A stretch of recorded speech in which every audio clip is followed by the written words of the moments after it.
तो सभी का स्वागत है आपके अपने चैनल स्वरान एकेडमी क्लासेस पर। यहाँ हम बात करेंगे नीट यूजी 2025 को लेकर। एक बड़ी अपडेट है अपार आईडी को लेकर। ये नया है, इस बार फर्स्ट टाइम इंट्रोड्यूस हुआ है आपके नीट के फॉर्म को लेकर। तो यहाँ पर आधार कार्ड से आप सभी लोग पूर्णतया परिचित हैं, लेकिन अपार आईडी फर्स्ट टाइम इंट्रोड्यूस किया गया है। तो इन दोनों को लिंक करना है, अपडेट करना है और कैसे आपको अपार आईडी बनवाना है, क्योंकि आपको फॉर्म भरना है। तो इन सभी चीज़ों को आपको अपडेट रखना है फॉर्म आने से पहले, क्योंकि फॉर्म आने वाला है। और ज़रा सा जो चूके अगर आप, तो नीट का फॉर्म भी नहीं भर पाएंगे। तो ऐसी नौबत ना आने पाई। तो आइए आपको आसान शब्दों में हम आपको समझाते हैं कि सबसे पहले आपको क्या करना है। सबसे पहले आपको एक काम करना है। उम्मीदवारों को सलाह दी जाती है कि वह अपने आधार कार्ड को, क्योंकि जो आधार कार्ड आपका है उसमें कहीं कोई समस्या तो नहीं है। यानी आधार कार्ड में जैसे नाम, जन्म तिथि, आपका लिंग आदि, जो इस तरीके की जो चीज़ें हैं वो 10वीं के पासिंग मार्कशीट और सर्टिफिकेट से अनुरूप हैं कि नहीं हैं। यानी अगर कक्षा 10 की जो आपकी मार्कशीट है बिल्कुल हूबहू जितनी डिटेल उसके ऊपर है, आपके नाम, फादर्स नेम और आपकी डेट ऑफ बर्थ, ये सारी चीज़ें और स्पेलिंग के साथ नाम की, अगर सब कुछ एक जैसा है तो आपको आधार को अपडेट कराने की ज़रूरत नहीं है। क्लियर है? तो सब कुछ ओके है, इसका मतलब आपका। अगर उसमें कहीं भी कोई त्रुटि है किसी भी सेक्शन में, तो आपको उसे अपडेट कराना है और साथ में आपको एक मोबाइल नंबर लगाना है। अगर नहीं लगा है, अगर लगा है तो वेरी गुड, बहुत अच्छी बात है। अगर नहीं लगा है आपके आधार कार्ड के साथ, तो उसे आपको लिंक कराना है मोबाइल नंबर को। इतनी सारी चीज़ें आपको अपने आधार पर अपडेट कर लेना है, क्योंकि आधार को अपडेट करने में कम से कम 15 दिन लग जाते हैं, अगर सही टाइम से आपका काम हुआ तो। अन्यथा महीनों लगते हैं। अगर ये समस्या आपकी इस बार आधार कार्ड में है तो आप फॉर्म नहीं भर पाएंगे। क्लियर कट आप समझ लीजिए। शायद आपको अच्छा ना लगे, लेकिन ये सच्चाई आने वाली है। तो ये चीज़ें आप यहाँ पर समझिए, क्योंकि कारण इसका समझिए। आधार कार्ड का उपयोग ऑटो पॉपुलेशंस के लिए किया जाएगा, जिससे आवेदन प्रक्रिया सरल होगी। आप समझिए, जैसे ही आप अपना आधार कार्ड डालेंगे, आपका जो एनटीए की वेबसाइट होगी, जो एनटीए की जो वेबसाइट है, उस पर पूरी की पूरी डिटेल में चीज़ें आपकी जो हैं स्वतः ही भर जाएंगी, बिना किसी दिक्कत के। यानी जो आधार पर आपकी डिटेल है वो सारी की सारी उस पर भर जाएगी। फिर फेस रिकग्निशन डेटा केस का उपयोग करके सत्यापन प्रक्रिया कर ली जाएगी। तो इस प्रकार आप समझिए कि आपका आधार कार्ड जो है बहुत इम्पोर्टेंट होने वाला है। यानी उसमें किसी भी प्रकार की कोई जो है त्रुटि नहीं होनी चाहिए। क्लियर, आधार कार्ड आपका बिल्कुल सटीक होना चाहिए। क्योंकि यहाँ पर आप देखिए, ये नोटिफिकेशन जो आया था, इससे आपको बखूबी समझ लेना होगा, क्योंकि इसी के दायरे में रखकर चीज़ों को हम समझा रहे हैं। अगर आप क्लियर कट समझ जाएंगे तो आपकी समस्या का सभी का समाधान हो जाएगा। इसमें एक आपको दिख रहा होगा, अगर हम इसमें जूम करके आपको दिखा रहे हैं, एक अपार आईडी दिख रही होगी। तो इस अपार आईडी के बारे में अब आपको हम समझाते हैं कैसे आपकी जनरेट होगी। इसके कई सारे तरीके हैं। इससे संबंधित आप प्रमुख जानकारी समझिए। पहली बात, आपको आधार बिल्कुल हाई स्कूल की मार्कशीट की तरह करा लेना है। उसमें किसी भी स्पेलिंग हो, फादर्स नेम हो, डेट ऑफ बर्थ, सब कुछ एक्यूरेट कर लेना है। उसके बाद की बात, वो जब कार्यक्रम आपका हो जाए तब उसके बाद नीट यूजी 2025 की अगर हम बात करेंगे, तो छात्रों को अपार आईडी और आधार आधारित प्रमाणीकरण का उपयोग करने के लिए प्रोत्साहित किया गया है। क्यों? अब अपार आईडी सबसे बड़ी समस्या आपके लिए होगी। तो आइए उसको आपको हम डिटेल में समझाते हैं कि ये है कौन सी समस्या और इसको कैसे आप सुगम बना पाएंगे, कैसे इसको बहुत आसान तरीके से आप समझेंगे। आधार के बारे में एक चीज़ और हम आपको बता दें, जिन लोगों का आधार अपडेट नहीं है, वो आधार नामांकन और अपडेट केंद्र जो आपके नज़दीकी बैंक है, पोस्ट ऑफिस है, वहाँ जाकर आप करा सकते हैं। क्लियर? तो आधार की समस्या का समाधान हमने आपको बताया है। अब आप समझिए डिटेल में। अपार ID automated permanent academic account registry कहा जाता है। इसे क्या कहा जाता है? Automated permanent academic account registry, इसे कहा जाता है अपार। आप समझ लीजिए, ये इसका फुल फॉर्म यहाँ पर आप समझ गए होंगे। अब ये कैसे बनेगा अपार आईडी, तो आप इसको समझिए।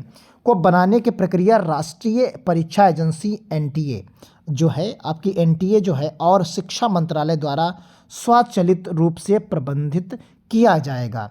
ये छात्रों के लिए पंजीकरण और उनकी अकादमिक जानकारी को डिजिटली संग्रहित करने का एक तरीका है।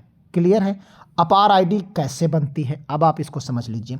पंजीकरण के दौरान जब आप, क्योंकि आपका आधार बिल्कुल सटीक है, उसमें किसी भी प्रकार की त्रुटि नहीं है, तब आप क्या करेंगे? पंजीकरण जब आप करेंगे किसका? जब छात्र नीट 2025 के लिए पंजीकरण करेंगे तो उनके द्वारा प्रदान की गई जानकारी जैसे आधार नंबर, नाम, जन्मतिथि, 10वीं 12वीं के विवरण के आधार पर ये आईडी स्वतः चलित रूप से बनाई जाएगी, यानी ये ऑटोमेटेड बनेगी वहाँ पर, तो बन जाएगी, यानी इसमें आपको किसी प्रकार की कहीं जाने की ज़रूरत नहीं होगी। अगर आपके स्कूल के द्वारा जनरेट कर दिया गया है तो कोई बात नहीं, तो वो आप उसी को यूज़ कर लेंगे। अगर जनरेटेड नहीं है तो आपको परेशान होने की ज़रूरत नहीं है, यानी ये स्वतः उसी पर बन जाएगी, क्योंकि आपका आधार कार्ड बिल्कुल सटीक अपडेटेड है, तो उसमें दिक्कत नहीं होगी। ये आईडी उनकी व्यक्तिगत और शैक्षणिक जानकारी को स्थायी रूप से रिकॉर्ड करने के लिए बनाई जाएगी। क्लियर है? अब आप समझ गए होंगे कि अपने आप ये बनेगी जब आप रजिस्ट्रेशन कर रहे होंगे। आधार कार्ड का उपयोग होगा इसमें, तो आधार कार्ड का जो उपयोग, तो इसमें आप समझ पाइएगा कि अपार आईडी को छात्रों के आधार कार्ड से जोड़ा जाएगा। तो क्योंकि अपार आईडी जो बना रहे होंगे तो आधार कार्ड से ही वो लिंक करके बनाया जाएगा। आधार डेटा जैसे नाम, जन्मतिथि, लिंग और पंजीकरण विवरण का मिलान किया जाएगा ताकि यह सुनिश्चित हो सके कि ये जानकारी सत्य और अद्वितीय है, यानी उसमें किसी भी प्रकार का डुप्लीकेशन नहीं है। यानी डुप्लीकेट रिकॉर्ड्स को रोकने के लिए अपार आईडी जारी की जाएगी, क्योंकि वो जनरेट हो जाएगी, फिर आप उसी अपार आईडी के तहत ही ये प्रक्रिया को आप सरल कर पाएंगे। तो यानी आपको कहीं जाने की ज़रूरत नहीं, वो स्वतः वहीं पर बनेगी। तो यानी एक छात्र के लिए केवल एक अपार आईडी जारी की जाएगी। ये प्रक्रिया सुनिश्चित करती है कि डुप्लीकेट रिकॉर्ड ना बने। क्लियर है? अब आप समझ गए होंगे। तो इस प्रकार शैक्षणिक रिकॉर्ड का उपयोग यहाँ पर किया जाएगा, क्योंकि आपकी सारी की सारी डिटेल छात्रों के द्वारा भरे गए 10वीं और 12वीं के सर्टिफिकेट और मार्कशीट की जानकारी का उपयोग ये स्वतः करेगा। वहाँ पर क्या करेगा? ये स्वतः अपनी उपयोग कर लेगा। छात्रों को क्या करना होगा? सटीक विवरण अपना भरना होगा। जब आप चीज़ों को भरेंगे तो आवेदन प्रक्रिया में अपना आधार नंबर, नाम, अन्य विवरण सही ढंग से आप भरेंगे, जिससे वो चीज़ें जनरेट हो जाएंगी। 10वीं के प्रमाण पत्र और मार्कशीट के अनुसार जानकारी आपको सुनिश्चित करनी होगी। आप समझिए, 10वीं का प्रमाण पत्र जो है आपका सबसे इम्पोर्टेंट डॉक्यूमेंट है। उस पर जो जो चीज़ें हैं हूबहू आपको आधार पर अपनी कर लेनी है। मैं एक बार फिर से बता रहा हूँ। अब अपार आईडी का क्या करना होगा? तो एक बार अपार आईडी बन जाने के बाद ये आपके नीट पंजीकरण और सत्यापन प्रक्रिया का हिस्सा होगी। आप समझिए, यानी इसी से आपका सत्यापन किया जाएगा। इसे भविष्य की परीक्षाओं और शैक्षणिक रिकॉर्ड ट्रैकिंग के लिए भी उपयोग किया जा सकता है।